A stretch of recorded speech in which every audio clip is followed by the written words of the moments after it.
to start this. I've started so many things,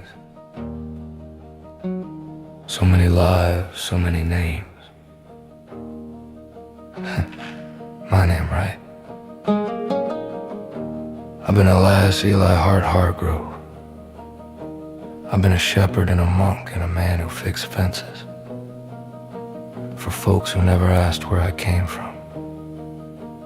Right now, I'm Eli Harrow, beekeeper, Sallow Creek, West Virginia. Population 340.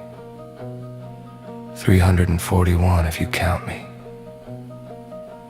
And I don't think you should.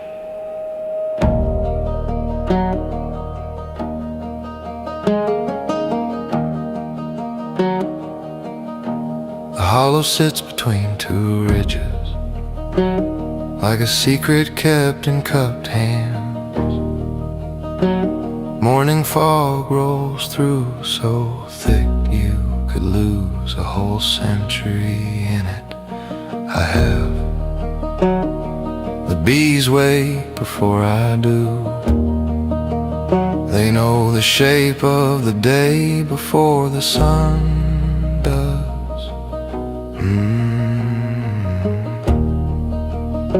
They move in spirals, perfect spirals. The neighbors say it's just nature. It's not. But they don't need to know that. Not yet. I am the keeper on the hill. I am the guest who never left. I've watched your grandfathers be born. I've held your grandmothers at death. And you walk past me every morning. Tip your hat and call me friend. You don't know what I am. You don't know where I've been.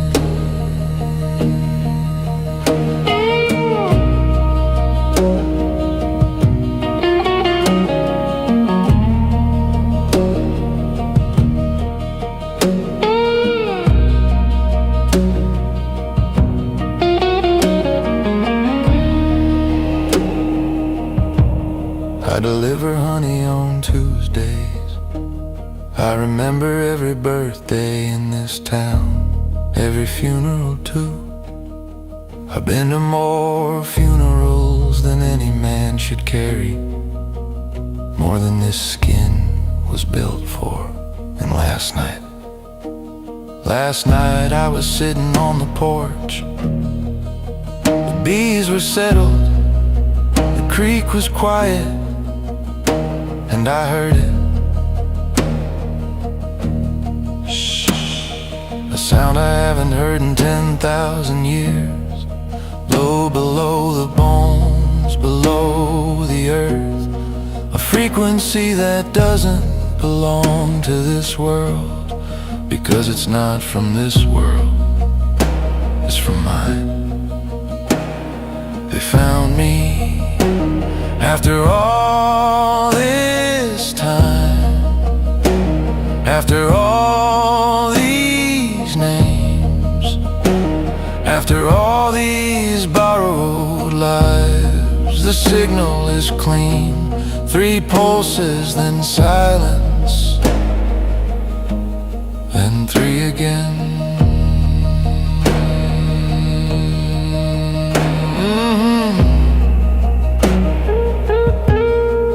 That's the old code. That means report. They're calling me home. After 10,000 years of silence, they want to know about you. All of you. Whether you're ready, I've been here 10,000 years, wearing your skin, breathing your air, burying your dead. still don't have an answer.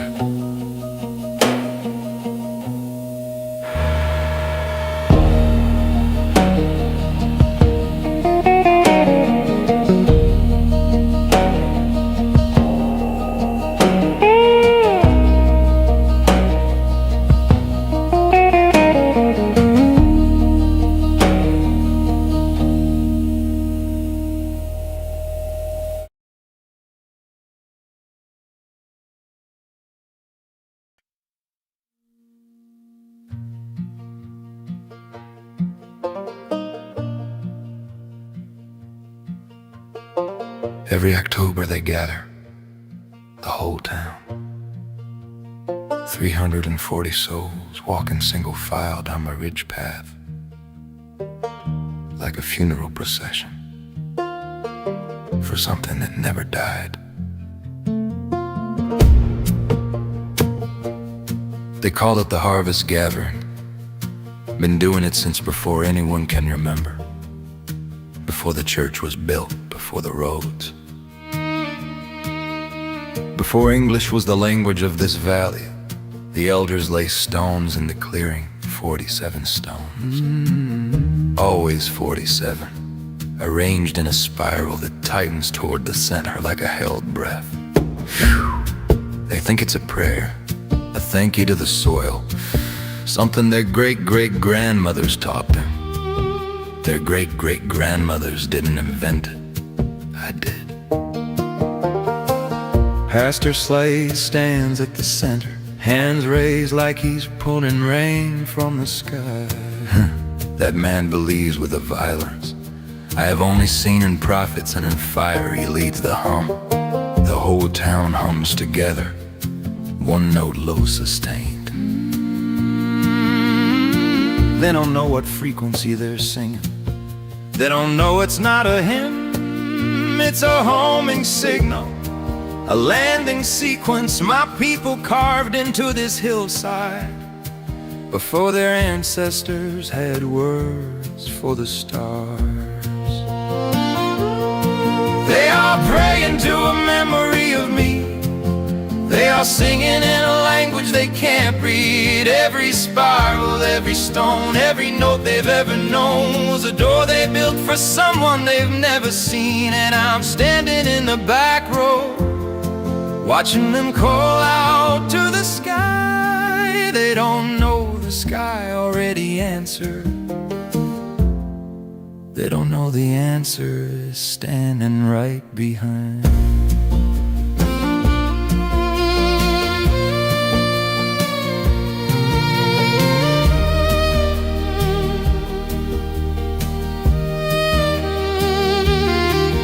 There's a woman at the edge of the clearing, Wick, the librarian. She's not humming, she's drawing, her notebook open, pencil moving fast, sketching the spiral from above like she can see it from the sky. No one sketches the stones, no one has ever thought to look at them as anything other than tradition, but June is looking. June is looking the way I used to look before I learned what the looking cost.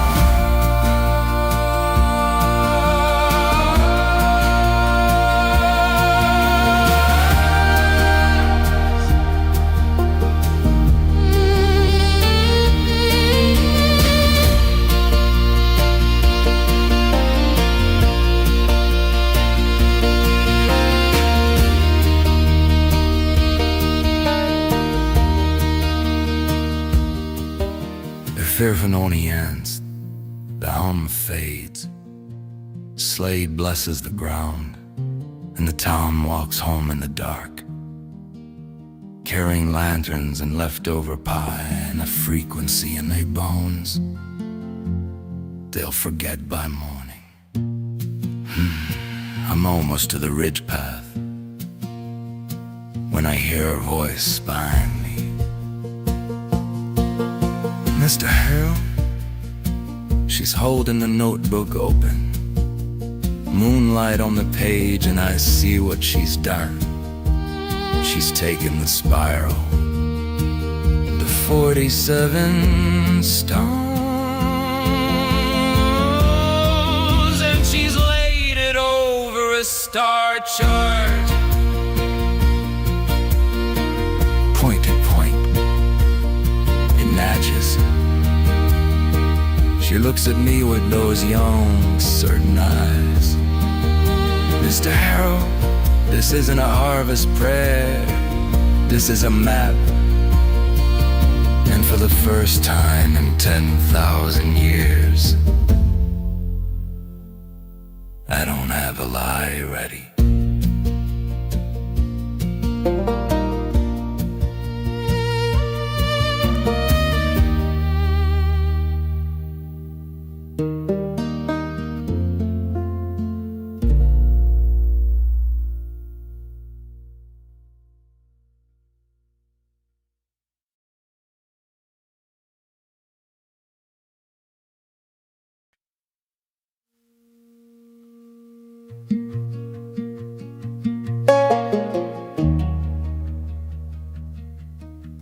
She called on the Tuesday, left a note in the honey jar. I'd sat on the library porch. Mr. Harrow, basement, Thursday, 4 p.m. I found something you need to see. No one's ever summoned me before. In 10,000 years, I've always been the one who arrives unannounced.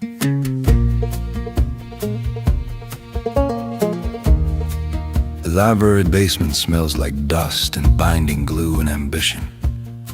June has cleared the storage shelves, pushed the old parish boxes to the walls, and in the space she's made, she's built a wall, not bricks, not plaster. Paper, photograph, string. Red string connecting names to dates, census records pinned in columns, land deeds, tax rolls, church registries. 200 years of Sallow Creek, organized by a woman who doesn't sleep enough and sees too clearly. She starts at the left, 1840.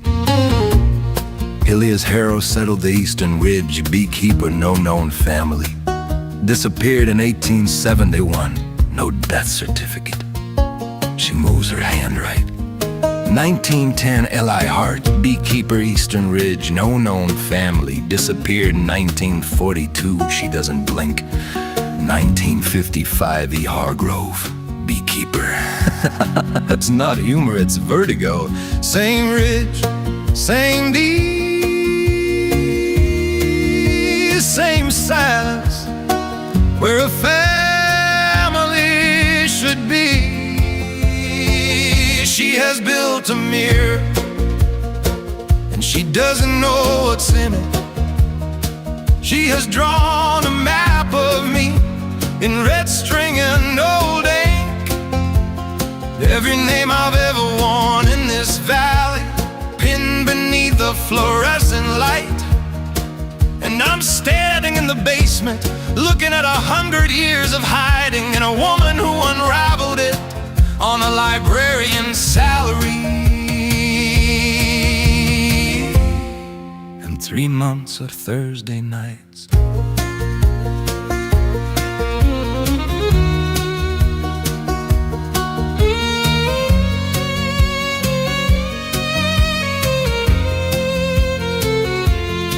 She's been talking for 20 minutes. Connections, overlaps, anomalies. I'm not in the right places, I say. Fascinating twice, I say coincidence once. And it tastes like copper in my mouth. And she stops, reaches behind a stack of land surveys and pulls out a photograph. Daguerreotype 1847. A man standing beside a hive box on the Eastern Ridge. The silver plate is tarnished, the edges are soft, but the face is mine. Not similar, not ancestral, mine. The same jaw, the same hands, the same eyes that have watched this valley fill with fog 1,000 October mornings. She holds it up beside my face. Her eyes move in between the photograph and me, like she's reading a sentence. Who does that look like to you, Mr. Harrow? I have been a liar for 10,000 years. I have lied in languages that no longer exist. I have lied to kings and to children and to women I loved more than the mission allowed. And in this basement, under fluorescent light, a 32-year-old librarian has asked me a question I cannot lie my way out of. I say nothing. I look at the photograph. I look at her. I look at the photograph again, and outside, she can't hear it, but I can. Outside the library window, the bees are moving. Not scattered, not foraging, arranging. 47 bodies in the air, a spiral. The same spiral the town lays in stones every October. The same spiral should map to the stars 3 days ago. My body is answering a question my mouth refuses to, and June is still waiting.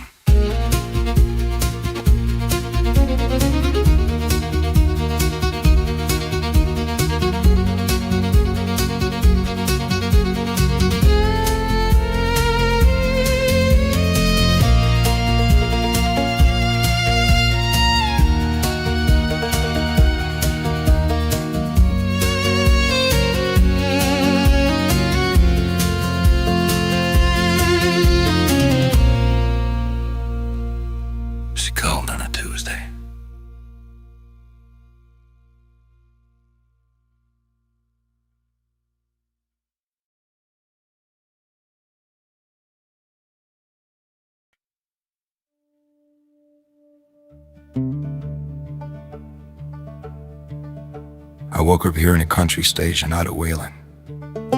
No radio, no phone. Just Patsy Cline singing through the fillings in my teeth. By noon it was a weather report from Roanoke. By evening it was frequencies that haven't been broadcast in 60 years. Dead stations, ghost signals, coming through the skin, like it's thinning from the inside up. The fade. That's what my kind call it when the borrowed body starts to reject the guest. First the senses sharpen. You hear things you shouldn't. See spectrums you weren't built to see. I looked at my hand this morning and I could see ultraviolet. The veins glowed like a map drawn in light under skin that's forgotten. It's supposed to be opaque. And the senses degrade, then the memories bleed, then the body fails. I've done this before. Dozens of times, dozens of bodies before this valley, before this name. I'd feel the fade begin and walk away. New country, new skin, new century. And each time a little less of me came back. Names I'd worn, gone. Places I'd been, smoke. Then I found this valley. I didn't know why it felt like mine. Didn't know the ship was underneath my feet. Didn't know I'd carved the stones. They still lay every October. I just stopped leaving. Same skin, same ridge, same bees. 180 years in one bottle. The ship held me together longer than any bond should last. And now there's no new skin waiting. This is the last one. And it's coming apart.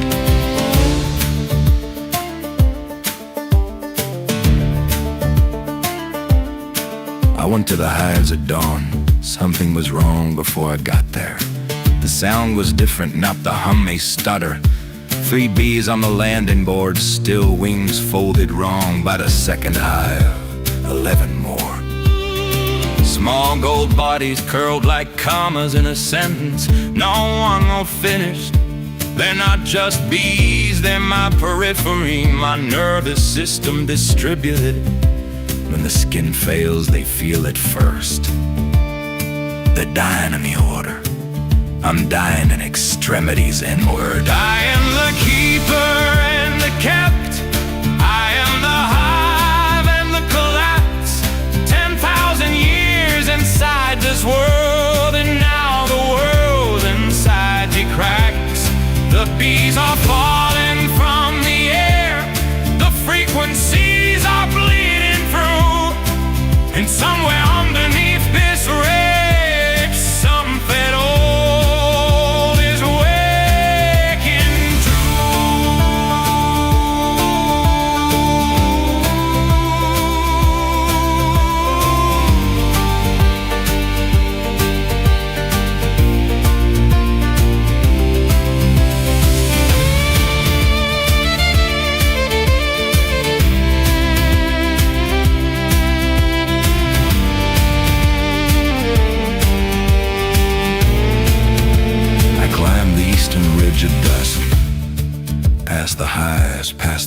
Eli, to the clearing where the ruck breaks through the soil like a shoulder, shrugging off a blanket.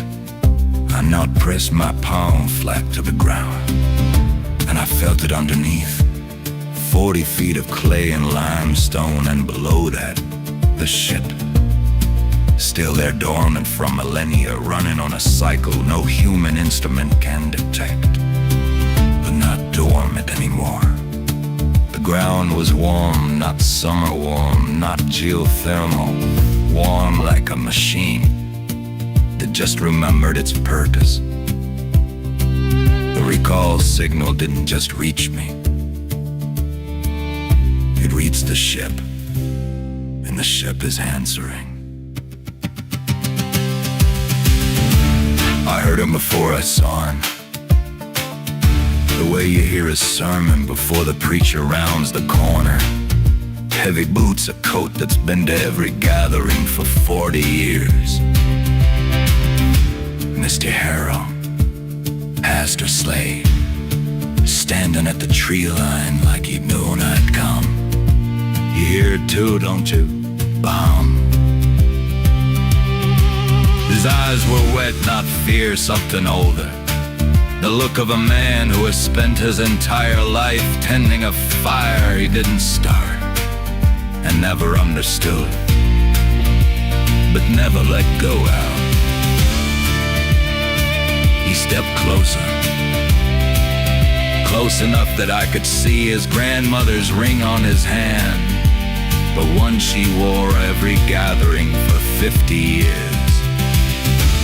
My grandmother said it was the voice of God. She'd press her ear to this ground and weep. I walk at this man, this believer, this keeper of a ritual he inherited like a scar. 7 generations of slaves maintaining a ceremony they never built. And I told him the only truth I could.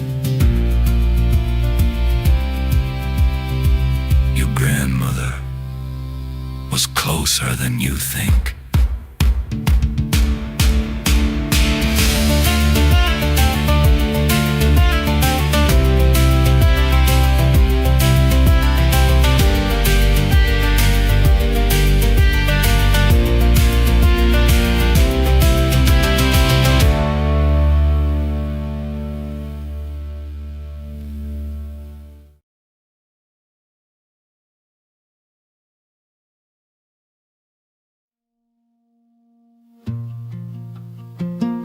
Click.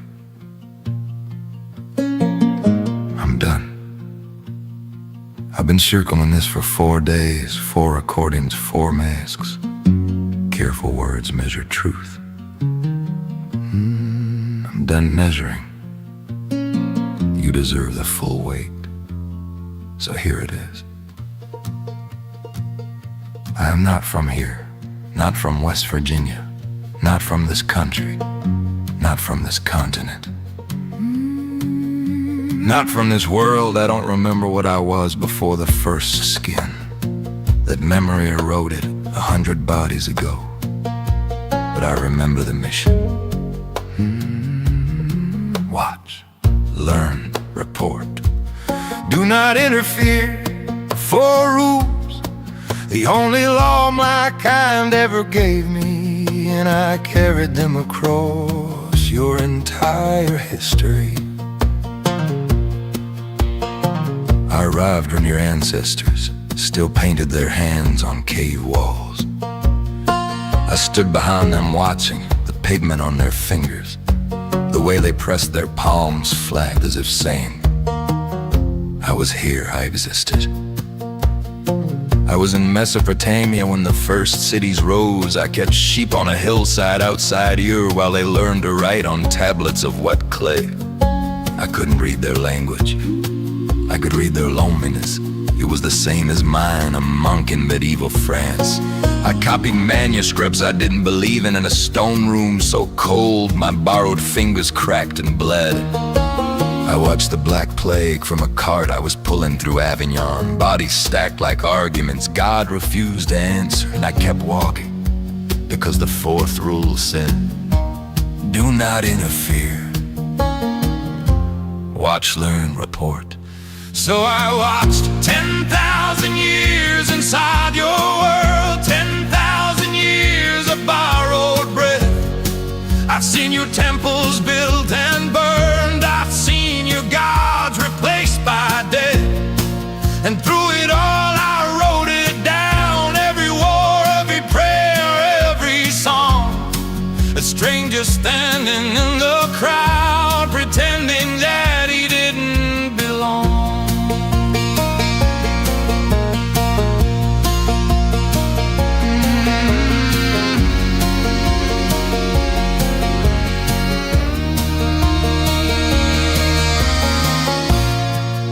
I don't remember what century it was.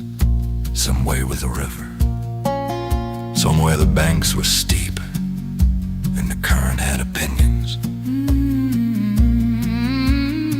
There was a child, small brown skin, black hair, screaming the way children scream when they know no one is coming. Arms in the water, fingers grasping at a surface that kept moving. The fourth rule said, do not interfere. The mission said, observe. The 10,000 years of training said, you are not here to save them, you are here to record them. I jumped. The water was cold enough to shock even the skin. I caught the child by the arm, pulled against a current that wanted to make a point. Then I put that child on the bank, alive, coughing, terrified, looking at me like I was sent from heaven. I wasn't. I was sent to take notes. There was a fracture. One act one reach into the water and the mission cracked open like an egg I couldn't put back together. Because after the child, there was a woman freezing in a doorway in Prague, and after Prague, a boy in a trench in Verdun who needed someone to hold his hand while the shelling turned the sky to Bremer. And after Verdun, a family hiding in an attic in Amsterdam, a girl walking alone on a highway in Mississippi, a man who needed a stranger to tell him the bridge was the wrong door. I've never stopped. Not once. Not since the river. 10,000 years of interference, disguised as kindness. 10,000 years of breaking the fourth rule. Never trusted me to keep. So when you ask what I am a failed observer, a compromised instrument, a guest who was supposed to watch the house and instead rearranged the furniture and fell in love with the family photographs. They sent me here to study you, to decide if you were worth the signal back. And instead, I broke the fourth rule 10,000 years ago.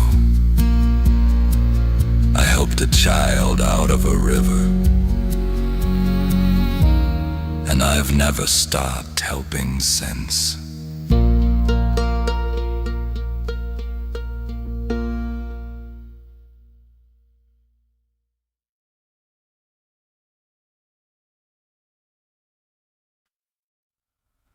Click. They heard me. The way you know someone is standing behind you in a dark room. The signal changed last night.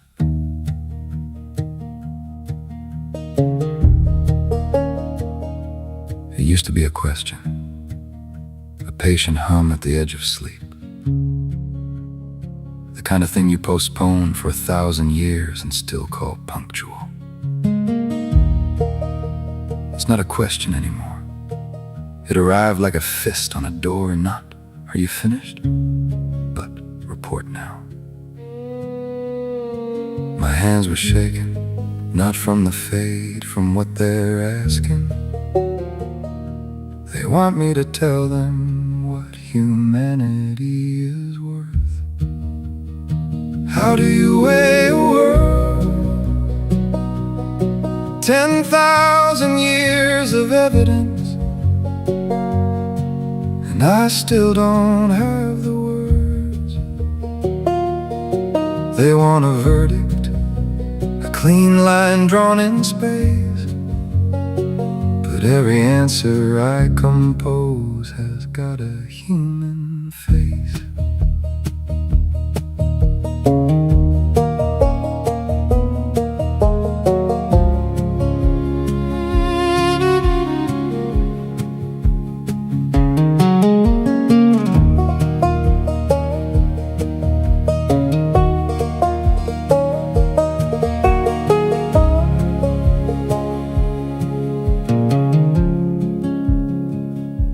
I tried to write the report, pen and paper, the human way. I wrote, "They are violent," crossed it out. I wrote, "They're kind," crossed that out too. They bury their dead with flowers and burn villages over difference in prayer. They will starve to feed a stranger's child. Under what category does love and cruelty share the same hand? And then, while I was failing to summarize you, something else arrived. A second frequency, not from home, from underneath. The ship beneath the ridge is talking, not to me, not to home, to something I have never heard. I pressed my ear to the floorboards. It wasn't language. Closer to a heartbeat, steady, patient, older than me. As if the ship stopped waiting for orders and started answering a question I never asked. I came here to observe. I stayed because I broke the fourth rule. And now the machine I arrived in is making decisions without me. The ground on the ridge is warm, the bees won't go near it. Whatever it's becoming, it learned it here, from 10,000 years of listening to you.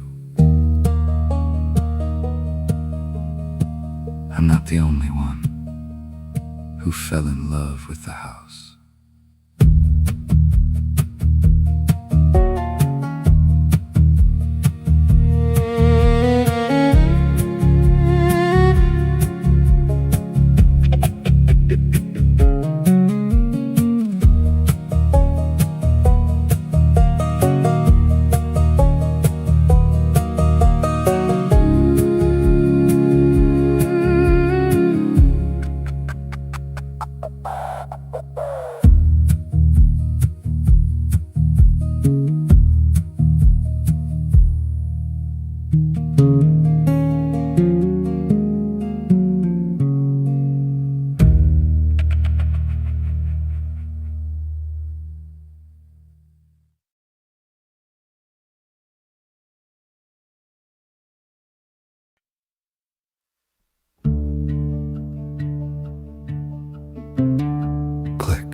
I woke up crying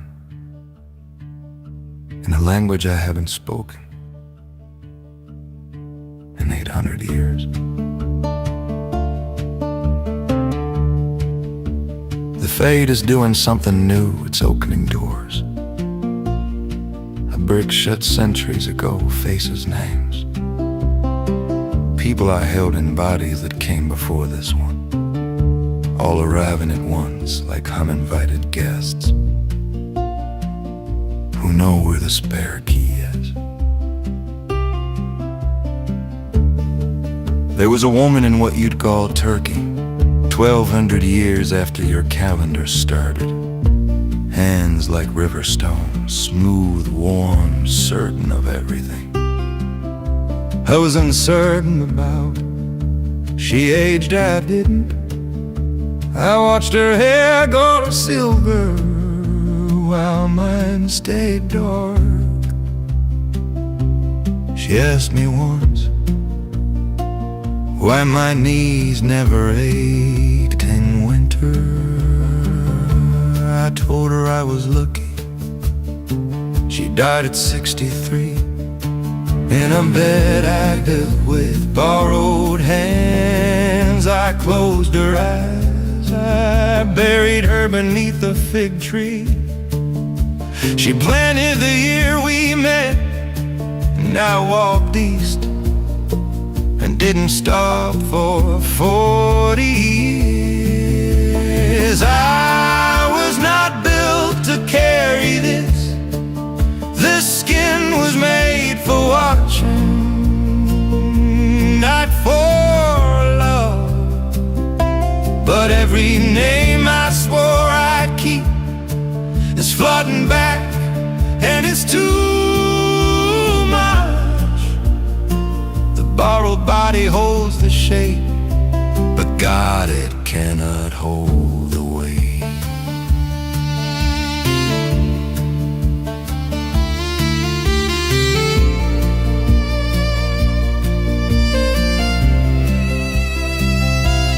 Gettysburg, 1863.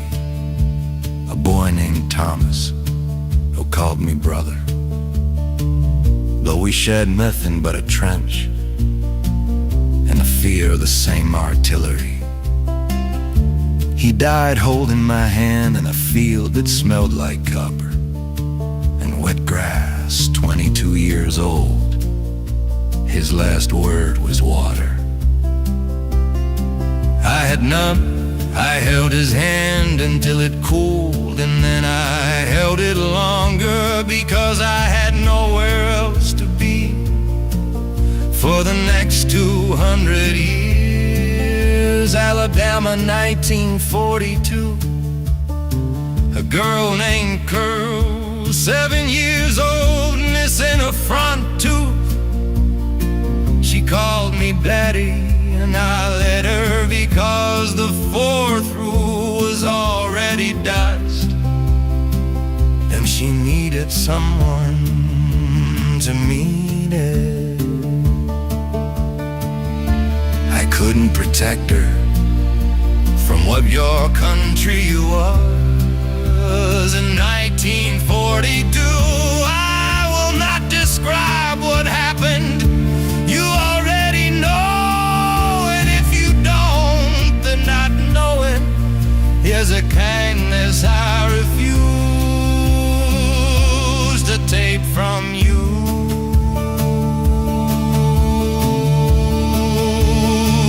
The fate is flooding me, every face at once, every hand I held, every bed I sat beside, every name I carried into the next body, and the next,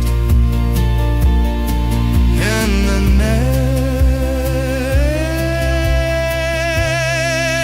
next. You were never supposed to matter to me. That was the whole design. Watch, learn, report, do not care. But there's no fifth rule, because my kind never imagined an observer could learn to grieve. I was on the kitchen floor with all of them inside me. Every century, every name, every loss. When the knock came, knock, knock, knock, jewel voice through the door. Quiet, careful, the way you speak to someone.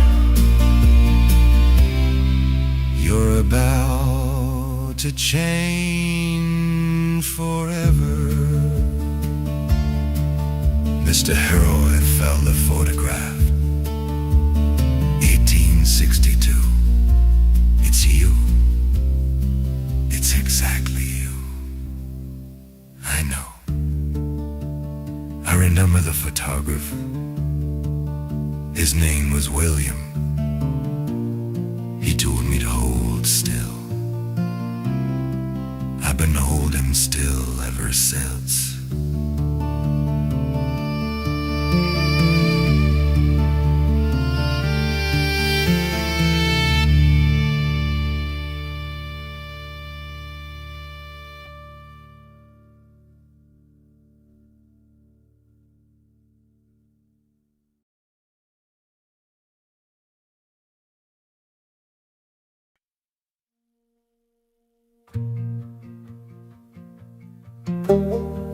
Click.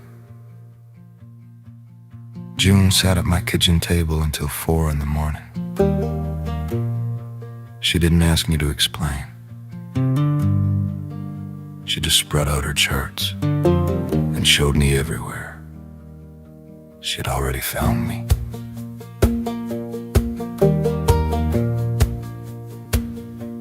I have been many things in this town. The beekeeper, the quiet neighbor, the man who always seems to know when rain is coming. I have never been a secret that got out. The call came at 7:42. Dale's crew was digging the new water line. 200 yards from my eastern fence, foreman named Dale, who swears on 4 things in this life: God, diesel fuel, the Steelers, and the fact that what his men pulled up from 20 feet underground is not rock, not bone, not pipe, not anything with a name in English. I knew what it was before Dale finished the sentence. I felt it wake up. The moment the drill broke through, a vibration behind my back teeth, a frequency my borrowed ears were never supposed to hear. The beacon. 10,000 years in the dark, and I almost let it sleep. I almost let this body fail, and the signal go unanswered, and the ship stay buried, and the town stay innocent. But a buried thing will always find the light, and I have never been able to leave well enough alone.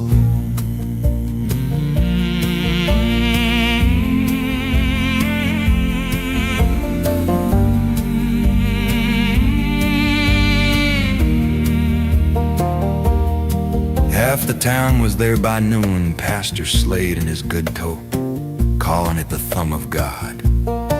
June in the back with a measuring tape and her mouth pressed shut, the way she does when she's already solved something, and no one's ready to hear it. The structure is a spiral, 7 coils and we're precise, made of a material that registers as neither metal nor stone on any instrument Dale owns. My people made it. We made thousands of them. You salted your world with breadcrumbs before the first city had a name. This one was meant to help me find the shit. If I was ever lost, I was never lost. I just didn't want to go.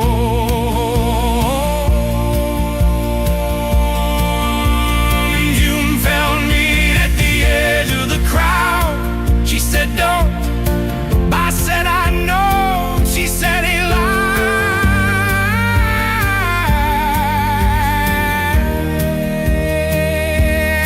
I said, it's already away. I can hear it calling. If I don't answer, it will call out until every radio in this county becomes a mouth saying my name. I stepped through the tape. I knelt in the dirt. I pressed my hand to the spiral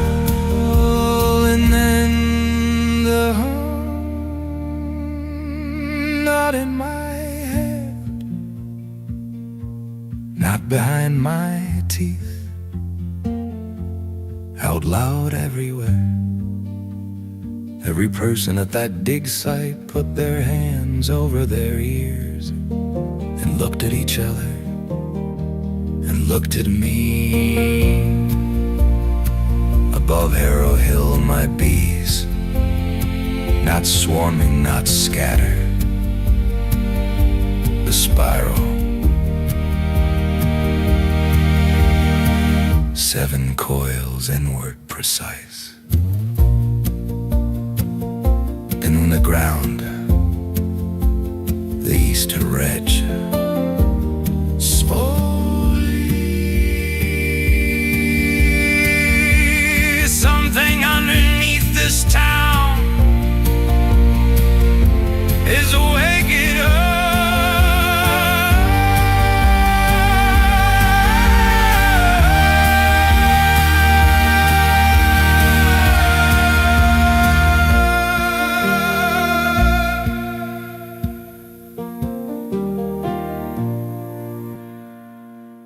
Click. John.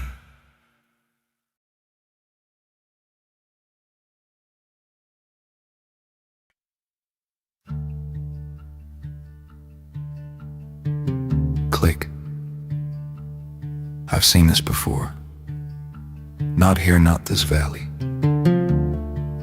But I've watched this exact thing happen in 17 languages, on 6 continents, across 4,000 years. Fear needs a shape, and I am the most convenient shape in the Sallow Creek.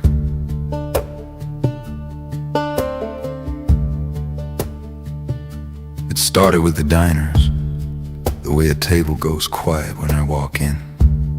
Not the quiet of gossip, the quiet of people who were there. Pastor Slade has a word for me now. I won't repeat it. It is one of the oldest words your kind reaches for when you don't understand something and you're afraid to say so. That week, by Wednesday, the stone spiral had a meaning. By Thursday, the bees were evidence. By Friday, the old photographs June pulled from the archive were not a mystery anymore. They were a verdict.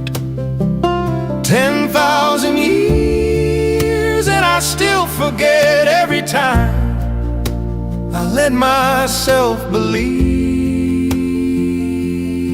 that this century might be different, that this town, this valley, these particular people with their particular kindness might be the ones who asked first and reached for fire second.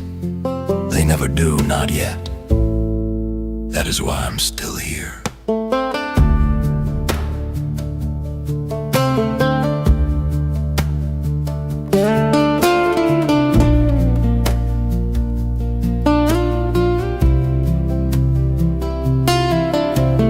Four days after the activation, Jun drove up Harrow Hill in the rain. She had no Tarkin and sources. She had been to 3 county archives and found 12 more men with my face who didn't exist in death records. She was dealt in your case for a jury that had already voted. I watched her through the window before I opened the door. 32 years old, mud on her boots, fire in her jaw. Going to war for a man she still doesn't entirely understand because the evidence told her to. She argued for 2 hours, the town listened. Then they sent her home and came back without her. That is what you do. That is the thing that breaks me. Every single time you run toward the thing that frightens you and call it principle.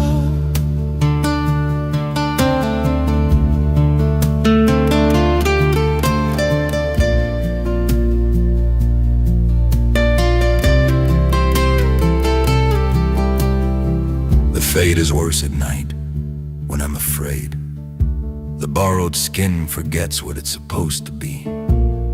I caught my reflection in the window glass. Just for a moment, just at the edges, like heat rising from summer asphalt. The vibration was no source, shivering. The body is remembering was never mine. 10,000 years of borrowed light, and the house is finally asking for its walls back. They came at 10:17. I know because the recorder was running. 14 of them. Faster slate at the front, torches, actual torches, which tells you something about how far back fear can reach inside a modern man. June isn't with him. I don't know if that's good for her. The bees are awake behind me. The door is open. I could fight, I could flee, or I could finally tell the truth. I have been holding still for 10,000 years.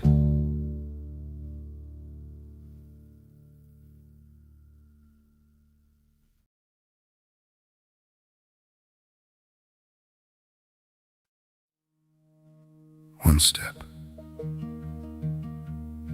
out of the doorway into the torchlight.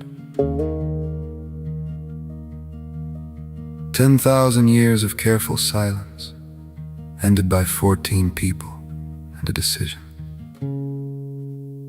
I should have made much sooner. They expected me to run. I walked toward them instead, not fast, not slow. The way you walk towards something you have owed a very long time.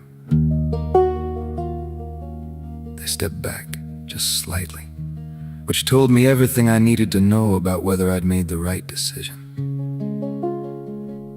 I said, I am not an angel.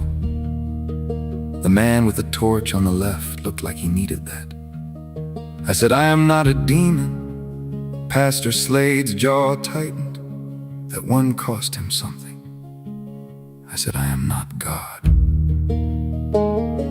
I said, I am a guest. I've been a guest in this valley since before your oldest ancestor had a name for this hill. I am a guest who fell in love with the house. A guest who learned your languages, buried your dead, watched your children grow old, while I stayed exactly as I am. A guest who was given 4 rules and broke every single one of them because of you. Not despite you, because of you.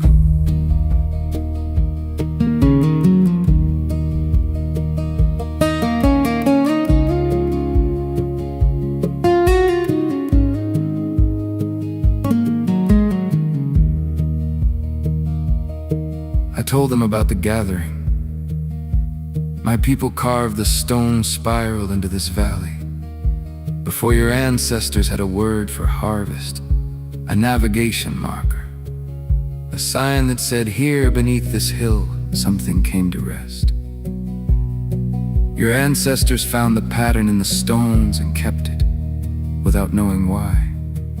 Passed it down, called it sacred. They were right.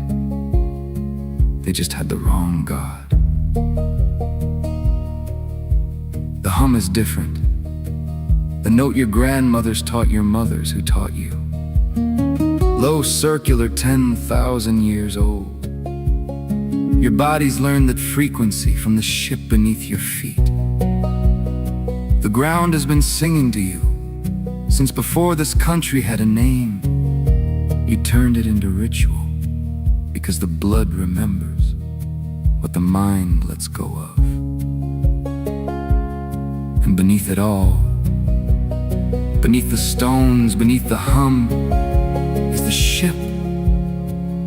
A vessel my people built.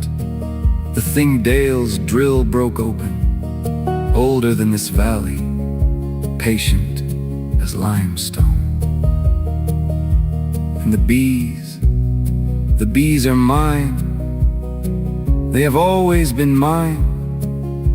They are the only part of me still working exactly as designed.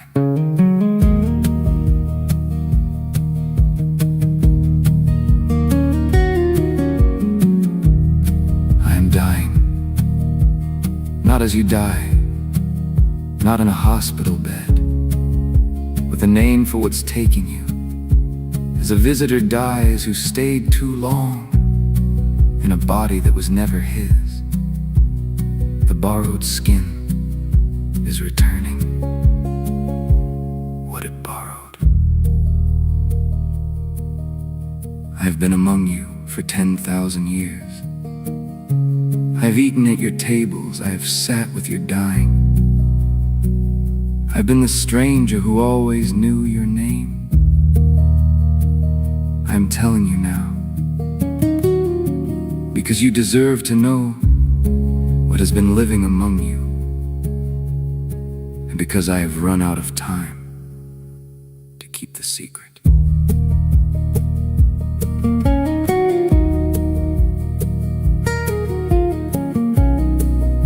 In silence, 14 people in a hillside, and the sound of torches, and nothing else.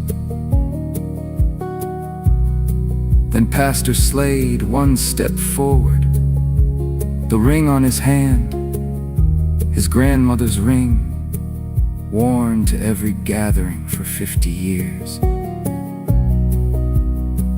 You say since the beginning, then tell me, were you there when my grandmother pressed her ear to the ground and wept? I was there when your bloodline began.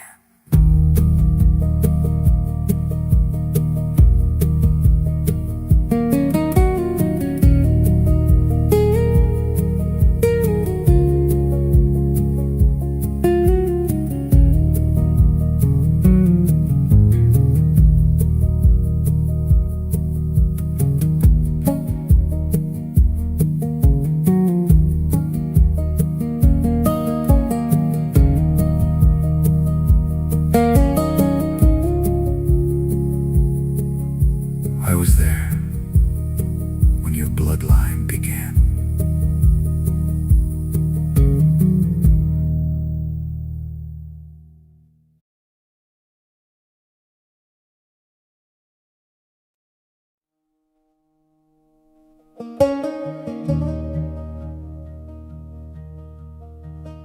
The crowd let me go. I don't know why. Perhaps Slade's question changed the geometry of the night. Perhaps they needed a moment between what they'd always believed and what they'd just been told. I didn't wait to find out. I turned toward the ridge and walked.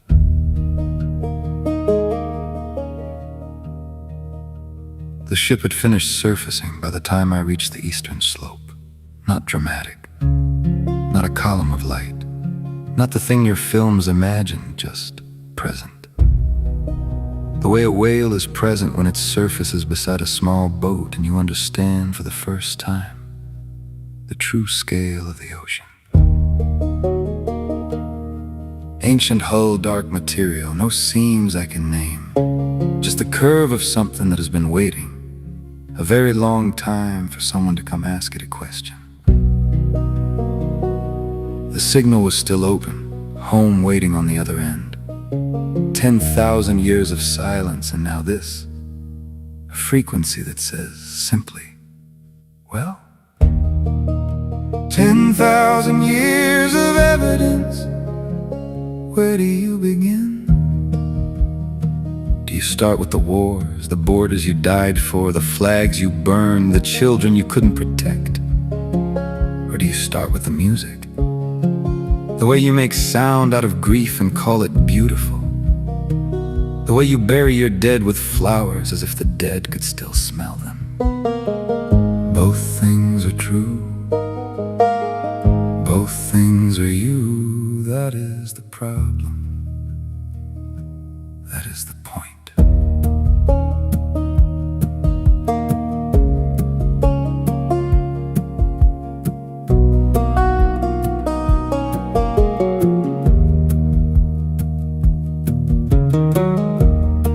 I walked the ridge and I went through it. Item. You invented the concept of mercy, and then built institutions to ration it. A woman in Nairobi in 1982 ran back into a burning building for a child she had never met. She did not survive. You write music for the dying, not to fix the dying, just so they are less alone in it. You wage war over lines drawn by men who are themselves long dead on land that does not know it belongs to anyone. A man in Sallow Creek, Dale, the foreman who found the beacon, stopped work for an hour on a Tuesday because there was a wasp's nest in the equipment shed, and he didn't want to disturb it. That last one is the one that got me, every time. In 17 languages, in 6,000 years of watching, you are cruel and you are kind in the same afternoon, and you don't even notice the contradiction.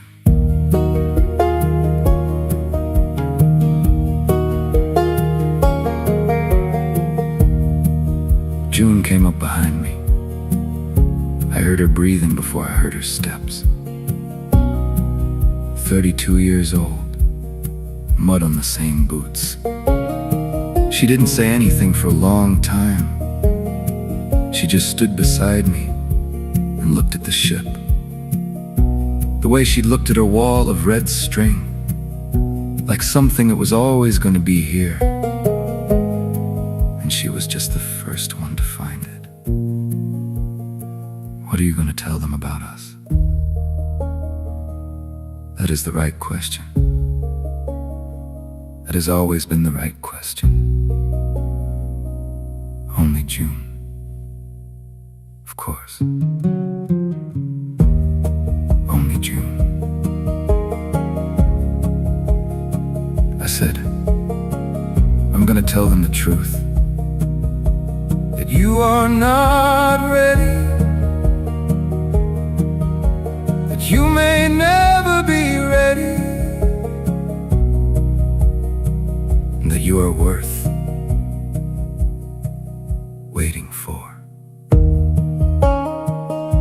June breathed out, just once, then nothing. The hum beneath us deepened. Above the ridge, the bees, one slow circle, then stillness.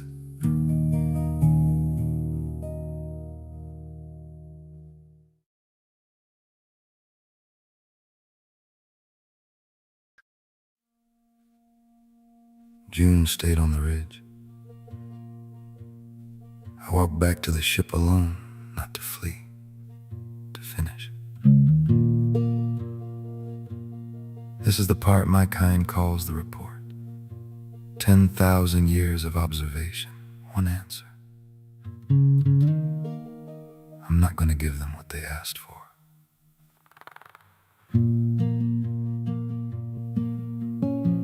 They asked for data, assessments, risk indices, the probability of successful integration. I gave them a letter instead. I told them, I found a species that hasn't finished yet. That is not a failure, that is the whole point. You don't stop a sentence midway because the meaning hasn't arrived. Give them more time. Not contact, not yet. Another cycle, another vigil. Send someone else to stand where I stood.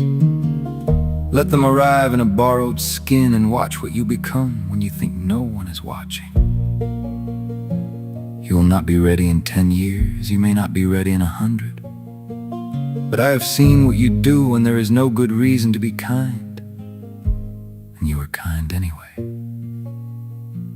That is the argument, that is all I have, that is enough. I was not built for love. My kind were built for watching. 4 rules, 1 mission.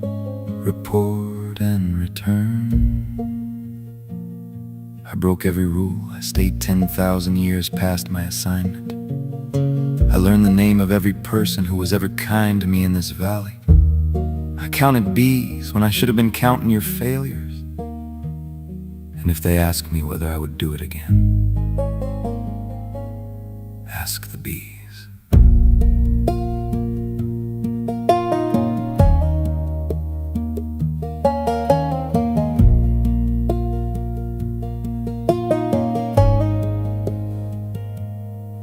I felt the ship receive it. The frequency shifted.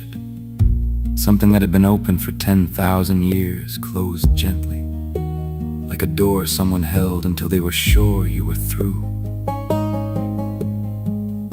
The fade completed on the walk back from the ridge, not all at once. The way a candle goes, not out, but inward, the hands first, then the hearing, then the eyes that have watched 1,000 October mornings. Fill this valley with gold. The borrowed skin was returning what it borrowed. That is simply how it works. I was not afraid. I had said everything.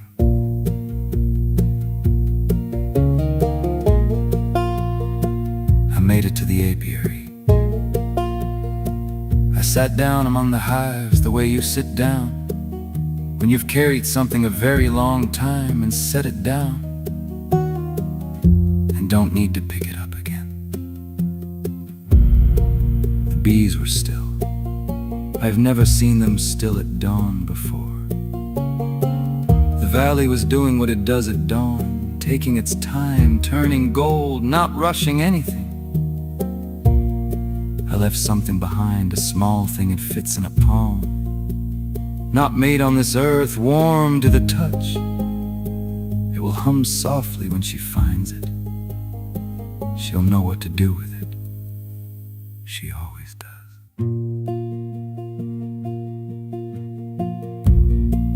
This recording was always meant for you. All 12 chapters. All 10,000 years. I was your guest. You were my home. Forgive me for never saying